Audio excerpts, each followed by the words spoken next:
Hey guys, we're going to talk about Sea of Thieves today. Sea of Thieves is the very first game I got started streaming with, so to me it's always going to hold a very special place in my heart. What we're going to go over, not even necessarily basic mechanics, but how the game actually functions and feels as you play it, whether or not it's worth your time. We're going to talk about the good, we're going to talk about the bad, and we're going to talk about whether or not it is worth the money. Money, time, investment, your attention. I don't know.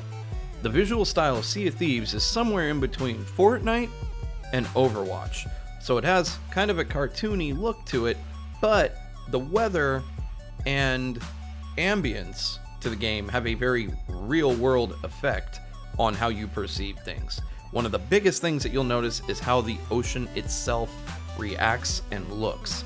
As you sail through it, you might actually forget that you're not looking at the real deal. Oh god, there's wind coming off the waves. Oh my god. Yeah. Whoa. Yeah, look at that. Holy shit, that's cool. I've never seen water effects in a game that look anywhere this nice or this real. From the reflections off the water to wind blowing over the waves as you ride through a storm. The setting of this game, you are someplace in an undisclosed Caribbean-looking area. I don't believe it actually has any basis in the real world, but you're dealing most of the time with perfectly crystal clear blue water, or when you get to certain parts of the map, it gets darker and kind of scary, and then sometimes you get big volcanoes and whatnot. That's kind of a new add-in. Your main mode of transportation is your boat or ship. You have 3 different types of ships: small, medium, large. You can play with 1 to 4 people on your crew, and there are at any given time 6 crews on each server. All right, let's talk about the good. Oh, hello. Hello there. Tell me you saw me come flying through the doorway. I sure did, because you went right back. The good in this game are the mechanics. The PvP elements, you have 2 weapons that you can carry at any given time. You can carry your sword, and you can carry one of 3 different types of guns, either a pistol, a blunderbuss, or a sniper rifle. Those are your 2 main armaments. PvP in this game is very one-on-one, or it could be more than that. There's also PvE, so you'll find yourself fighting skeletons, you'll find yourself fighting the bigger mythological creatures like the Kraken or a Megalodon.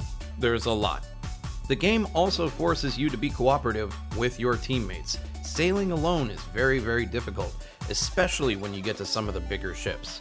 You will need help angling your sails, detecting which way the wind is going, firing upon your enemies, dropping anchor, the list goes on and on. Half the time, when you're on the big ship, you can't even see what's in front of you because of the sails, so you have to rely on your teammates to tell you where to go. It's a great team building exercise, and the mechanic of which really, really makes the game feel like you're a real crew. Finding treasure is a major mechanic of the game as well. You have to learn how to read maps, you have to figure out what landmarks actually look like compared to what you think they look like, and then whereabouts to dig. You will find yourself digging aimlessly in the sand for a good long time. Even the best of us still have trouble finding certain treasure marks. X mark the spot is usually X marks their guidelines. Okay, let's get into the bad. One of the biggest complaints that people have about Sea of Thieves is the lack of endgame content, or why am I playing this to begin with? The only payoff that you get throughout the entire game is cosmetic upgrades. So it's very similar in a sense to some battle royales where, hey, I just earned 1,000,000 experience points, cool, here's a new outfit.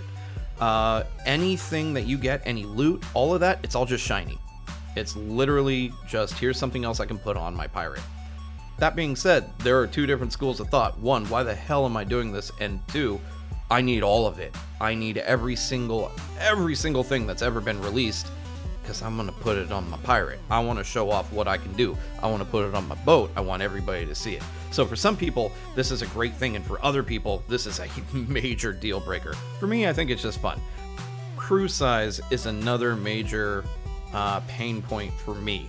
The fact that we can only have 4 people on one ship makes getting a crew together actually fairly difficult when you have a lot of friends that all want to play at the same time. So you could have 12 people who are saying, hey, I want to sail with you, and you have to be like, I can pick another 3.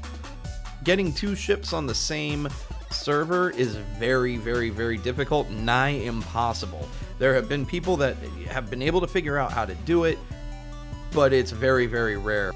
All right, you guys, that's really it for the bad. It's a pretty solid game, and I really enjoy it personally. So for me, this game doesn't have a whole lot that it's lacking.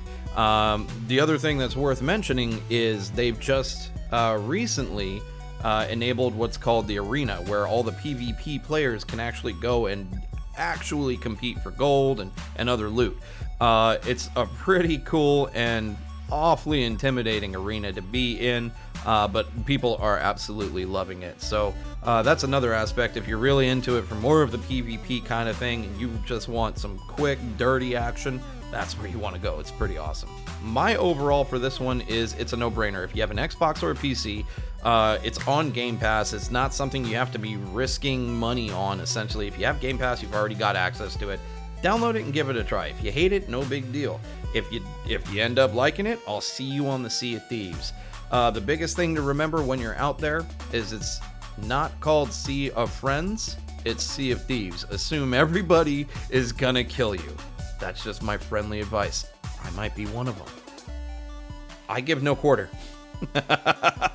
Don't forget, you can catch me on Twitch. I stream Tuesday, Wednesday, Thursday, Friday, and Saturday nights starting at 8:30. Usually I go till late o'clock, and that is very, very... who the heck knows where and when I'm going to be. So go ahead and pop down there. I'm going to put the little link right there.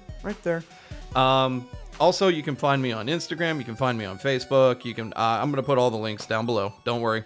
But until the next one, thank you guys for hanging out. Thank you for letting me ramble on about one of my favorite games. This is a good one. And until I see you the very next time, everybody, happy streaming and happy gaming.